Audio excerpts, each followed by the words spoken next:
GETTYPolish President Andrzej Duda signed off the judicial reforms. The EU and Poland are set for a showdown as the bloc calls for Warsaw to reverse judicial reforms, but legal experts are warning the bloc's bark is much worse than its bite and claims the so-called nuclear option of punishing the Poles only serves to highlight a lack of power in Brussels.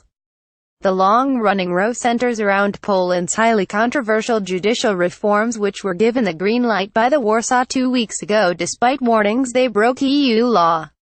The EU's means of enforcement are finite. Thomas Gigerich. Brussels fears the reforms violate democratic principles to which all EU members have committed themselves to because they disempower Poland's constitutional court while reducing its judges and prosecutors to agents of the ruling PiS party.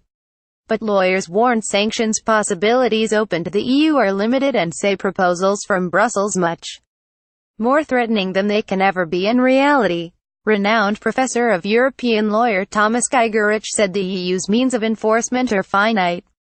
European Commission Vice-President Frans Timmermans has called on member states to take action if a state no longer wants to abide by the rules of the game. The EU cannot force it to do so with military power. At the core of the EU is that all member states respect its legal requirements. The problem is that more and more member states are simply stubbornly refusing to do so. Judicial reform is at the heart of the row between Poland and the EU. Prof. Gigerich said at the end of EU Article 7 proceedings there is a purely theoretical sanction of temporarily withdrawing voting rights in EU decisions.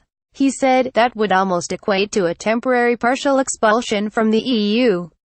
But with the nuclear proposal of the Commission, if it comes at all, it is like with real nuclear bombs. One likes to emphasize that they keep this weapon in their bunker. Additional reporting by Monica Pallenberg.